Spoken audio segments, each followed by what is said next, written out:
नमस्कार दोस्तों, स्वागत है आपका अपना यूट्यूब चैनल टुडे एग्जाम पर। दोस्तों आज है आपका 6 अक्टूबर 2022 और आज आपका आरआरबी ग्रुप डी की एग्ज़ाम थी। सेकेंड शिफ्ट की भी एग्ज़ाम समाप्त हो चुकी है। सेकेंड शिफ्ट के एग्ज़ाम में जीके और साइंस के सेक्शन से जो भी प्रश्न पूछे गए सभी प्रश्नों को लेकर आ गए हैं।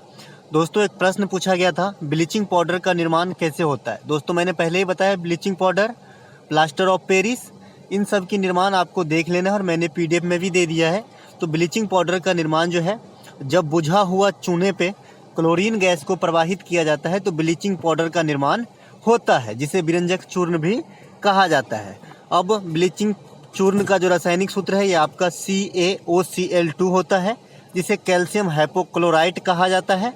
प्लास्टर ऑफ पेरिस की बनाने की विधि आप जरूर याद रखेंगे अगर आगामी शिफ्ट में आप एग्जाम देने वाले हैं तो। प्लास्टर ऑफ पेरिस बनता है जिप्सम के निर्जलीकरण से और इसका रासायनिक नाम जो है कैल्शियम सल्फेट हेमीहाइड्रेट होता है, ½ H2O रहता है, ये भी बात भी ध्यान रखेंगे। ठीक है, एक प्रश्न आपसे पूछा गया था, टाटा ग्रुप के चेयरमैन कौन है। दोस्तों टाटा ग्रुप के चेयरमैन जो है ये आपका N चंद्रशेखर है। कौन है? N चंद्रशेखर है। उसके बाद जो है टिस्को की स्थापना पूछा जाता है तो 1907 ईस्वी होती है, तो ये बात भी आप ध्यान रखेंगे। ठीक है, जमशेदजी टाटा के द्वारा किया गया था।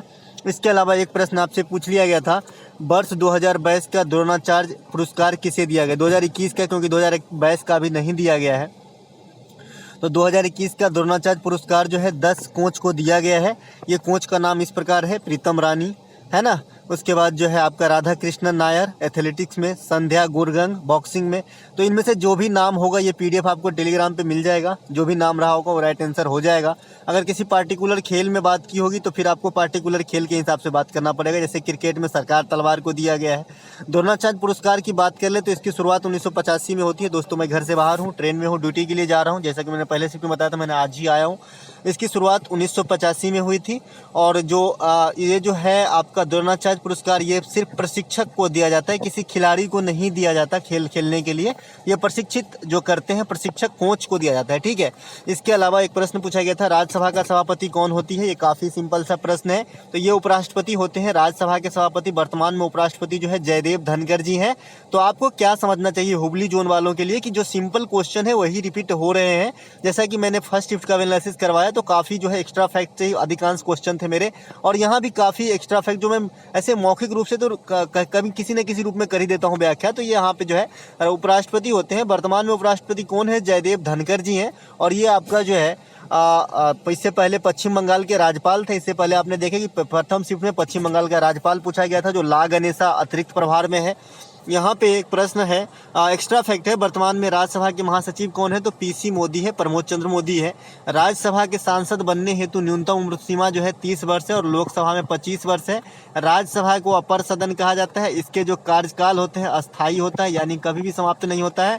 लोकसभा का कार्यकाल 5 ईयर्स का होता है। तो ये बात सब आप ध्यान रखेंगे। राज्यसभा में मैक्सिमम नंबर ऑफ सदस्य भी पूछा जाता है, तो आपका 250 होता है और लोकसभा में 550 होता है, क्योंकि जो एंग्लो इंडियन वाली प्रथा है उसको जो है 104वां संविधान संशोधन के द्वारा रिमूव कर दिया गया है। इसीलिए जो है लोकसभा में 552 की जगह 585 सदस्य मैक्सिमम होंगे। एक प्रश्न आया था, किस महिला ने पेड़ों के संरक्षण हेतु अपनी प्राण त्याग दिए। दोस्तों अमृता देवी बिश्नोई पुरस्कार किस क्षेत्र में दिया जाता है? तो वन्य जीव संरक्षण के क्षेत्र में। मैंने हर दिन जो है आप लोगों को बताया चिल्ला चिल्ला के। तो ये क्वेश्चन किसी न किसी रूप में चिपको आंदोलन या फिर अमृता देवी बिश्नोई को रिलेट करके ये क्वेश्चन जरूर आता है एग्जाम में, तो मैंने आप देख लेना है ना, मैं तो पहले ही बताया है, पीडीएफ भी दिया है। तो अमृता देवी बिश्नोई पुरुष जो है ये खेजड़ी के वृक्ष के संरक्षण हेतु लगभग 350 महिला के साथ अपनी जान दे दिया था यहाँ पे राजस्थान में। तो जिस प्रकार से उत्तराखंड में आपका जो है चिपको आंदोलन होता है, उसी प्रकार से राजस्थान में ये आंदोलन के लिए जानी जाती है। चिपको आंदोलन की जो लेडी नेता है ये गौरा देवी है और पुरुष में सुंदरलाल बहुगुणा है। ठीक है, एक प्रश्न आता है, अमृता देवी पुरस्कार जो है किस क्षेत्र में दिया जाता है? तो वन्य जीव संरक्षण में 2013 से केंद्र सरकार के द्वारा, वैसे मध्य प्रदेश और राजस्थान के सरकार भी ये पुरस्कार देती है। एक प्रश्न आया था कि विद्युत का सर्वाधिक सुचालक कौन होता है? ये तो पता नहीं कितने दिन बताए होंगे। तो पहला नंबर है चांदी का, दूसरा नंबर है तांबा का, तीसरा नंबर एल्युमिनियम का, चौथा नंबर लोहा का, सुचालकता के क्रम में। और आपको अगर याद हो तो चालकता और प्रतिरोधकता एक दूसरे में कैसा रिलेशन रखता है? तो व्युत्क्रमानुपाती का रिलेशन रखता है। उसी प्रकार से आयतन और घनत्व ये भी एक दूसरे में व्युत्क्रमानुपाती रिलेशन रखता है। इसके बाद एक और चीज आता है क्या? प्रतिरोधकता और चालकता बता ही दिए, आयतन और घनत्व बता दिए। उसके बाद तरंग दैर्घ्य और प्रकीर्णन एक दूसरे में व्युत्क्रमानुपाती का संबंध रखता है। एक प्रश्न आया था नीला और हरा रंग का मिश्रण क्या बनाएगा, तो नीला और हरा रंग का मिश्रण जो है ये लाल रंग बनाएगा। आप जानते हैं प्राथमिक रंग कौन कौन से होते हैं, तो लाल, हरा और नीला, ये तीनों को जो है प्राइमरी कलर कहा जाता है, प्राथमिक रंग कहा जाता है। इसके बाद सूर्य का प्रकाश कितने रंगों का मिश्रण होता है, तो 7 रंगों का मिश्रण होता है। ये कैसे जस्टिफाई होता है कि जब आप किसी सूर्य के प्रकाश को, किसी क्या एक ही होती है ना सूर्य की प्रकाश, जब एक प्रिज्म से होकर गुजारते हैं तो ये 7 रंगों में बढ़ जाते हैं, जिसे प्रकाश का वर्ण विक्षेपण कहा जाता है, डिस्पर्सन ऑफ लाइट, जिसमें सबसे ऊपर आपका रेड होता है, सबसे नीचे आपका वायलेट होता है। रेड की तरंग दैर्घ्य सबसे अधिक होती है, वायलेट की तरंग दैर्घ्य सबसे कम होती है। अगर प्रकीर्णन, विचलन, अपवर्तन की बात करेंगे तो रेड का सबसे कम हो जाएगा, यानी प्रकीर्णन और तरंग दैर्घ्य एक दूसरे के अपोजिट जो है रिलेशन रखते हैं। एक प्रश्न आपसे पूछा गया था कि LIC के प्रत्यक्ष विदेशी निवेश यानी जो FDI होता है, फॉरेन डायरेक्ट इन्वेस्टमेंट, प्रतिशतता कितनी है, तो LIC में जो है 20% FDI रखी गई है वर्तमान में, ठीक है। तो यहाँ पे 20% ऑप्शन में था और यही राइट आंसर करके आना था। बात करें LIC की स्थापना कब होती है, तो 1956 में होती है। और एक चीज़ और, जो फेरा होता था पहले, फॉरेन इन्वेस्टमेंट रेगुलेटिंग एक्ट, इसको बदल के जो है अब फेमा कर दिया गया है, फॉरेन इन्वेस्टमेंट मैनेजमेंट एक्ट कर दिया गया है। तो आप ये बात भी ध्यान रखेंगे, फेरा का स्थान फेमा लिया है, ठीक है। एक प्रश्न आपसे पूछा गया था कि जो बिहू होता है, कोट्टी बिहू, किस राज्य में मनाया जाता है। दोस्तों बिहू जो है 4 दिन तक मनाई जाती है। और अगर आपको याद हो कि 1 अक्टूबर को मैंने एक अपने तरफ से वीडियो और PDF दोनों दिया था, जिस दिन एग्जाम नहीं था, ठीक है, उसके बाद मैंने किसी प्रकार का वीडियो नहीं बनाया, तो उसमें मैंने बताया था कि भाई जनवरी महीने में होने वाले कौन कौन से त्यौहार है, इसका पेपर कटिंग आप देख सकते हैं। तो यहाँ पे जो है, यहाँ पे आप देख सकते हैं, यहाँ पे बताया था कि जो पोंगल होती है, बिहू होती है, ये सब जो है फसल कटने के उपलक्ष्य में मनाया जाता है। और भारत के अनेक अनेक जो राज्य हैं वहाँ पे अलग अलग इसका नाम हो जाता है। तो उसमें बिहू भी है जो असम में मनाई जाती है। एक प्रश्न आया था आपका, कीटों में शोषण किस विधि से होती है। दोस्तों कीटों में जो शोषण होती है ये आपका ट्रेकियल सिस्टम से होती है। एक जालिका होती है, इस जालिका के द्वारा ही ये सांस लेते हैं, इसे ट्रेकियल सिस्टम कहा जाता है, ठीक है। इसके बाद पौधों में शोषण आपसे पूछा जाता है, तो ये रंध्र या एस्टोमेटा से होता है। एस्टोमेटा जो आपको पत्ती जो होती है ना, पत्ती में इस प्रकार से आप सिराए जैसे नस के जैसे देखते होंगे, इसे रंध्र या एस्टोमेटा कहते हैं। इसी के द्वारा पौधों में गैसों का आदान प्रदान या शोषण होता है। एक प्रश्न आपसे पूछ लिया गया था, लंबाई को बढ़ाने पे था शायद, लंबाई को बढ़ाने पर प्रतिरोध पर क्या प्रभाव पड़ेगा। तो दोस्तों जितनी भी लंबाई बढ़ेगी प्रतिरोध उतनी ही बढ़ती है, ठीक है, क्योंकि लंबाई बढ़ने से चालकता घट जाती है, तो लंबाई बढ़ने से प्रतिरोधकता बढ़ेगा, ठीक है, लंबाई बढ़ने से प्रतिरोधकता बढ़ेगा। अब जो है लंबाई बढ़ने से चालकता घट जाती है, सही बात है, तो प्रतिरोधकता बढ़ेगी। वैसे बताइएगा कि इसमें क्या क्या ऑप्शन था, ठीक है, क्योंकि 4 कथन के रूप में ऑप्शन सुनने में आया है कि ऐसा था।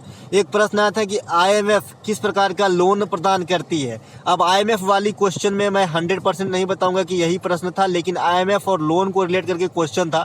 तो क्वेश्चन यही बनती है कि IMF जो है अपने सदस्य देशों को किस प्रकार का लोन देता है। तो ये अल्पकालीन लोन देता है, मतलब बहुत अधिक समय के लिए नहीं देता है, अल्प समय के लिए देता है। उसके अपोजिट जो विश्व बैंक है, WB है, ये दीर्घकालीन ऋण प्रदान करता है। और दोनों का मुख्यालय जो है आपका वाशिंगटन DC में है। अभी जो विश्व बैंक का हेड है डेविड मालपास है, तो आपको ये बात भी ध्यान रखना है। एक प्रश्न आपसे पूछे गए थे कि मानव शरीर में कितने क्रोमोजोम होते हैं, तो आपका 46 होता है, काफी कॉमन सा है। आने वाले समय में 206 हड्डी होती है, 24 पसली होते हैं और 639 मांसपेशियां होती है मानव शरीर में। तो इतनी बात आप ध्यान रखेंगे। इससे पहले लीवर पूछा गया था, है ना, तो मानव शरीर से भी क्वेश्चन आ रहे हैं बायोलॉजी के अंदर। एक प्रश्न पूछा गया था, इनमें से कौन सा खनिज कर्नाटक में पाई जाती है। दोस्तों कर्नाटक में सोना भी पाई जाती है, जैसे KGF पिक्चर आपने देखा होगा, तो ये सोना के खदान जो है कोलार गोल्ड फील्ड इसी में बना है। इसके बाद आपको क्रोमाइट वगैरह भी पाया जाता है कर्नाटक में। तो जैसा ऑप्शन रहा होगा वैसा आंसर हो जाएगा। एक प्रश्न आपका दर्पण से न्यूमेरिकल आया था, लेकिन दर्पण से न्यूमेरिकल स्पष्ट नहीं है, फिर भी मैं यहाँ पे जिक्र कर दूंगा। 1/f बराबर 1/v प्लस 1/u होता है दर्पण सूत्र, और 1/f बराबर 1/v माइनस 1/u होता है लेंस सूत्र। दर्पण में आवर्धन की बात करेंगे तो -v/u, और लेंस में आवर्धन की बात करेंगे तो v/u। इतनी तो हो गई सूत्र। उसके बाद साइन चेंज के लिए मैंने PDF और इसका जो होल न्यूमेरिकल का PDF है वो भी दे दिया हूँ। आप टेलीग्राम पे जाके बैक जाइएगा, मिल जाएगा आपको, तो आपको साइन या मतलब समझ जाएंगे कि किस प्रकार से साइन हमें लेना है। एक बार जिक्र कर दूं दर्पण में, अवतल दर्पण में फोकस दूरी निगेटिव, उत्तल दर्पण में फोकस दूरी पॉजिटिव। उसके बाद अवतल दर्पण में वस्तु की दूरी निगेटिव, उत्तल दर्पण में वस्तु की दूरी निगेटिव।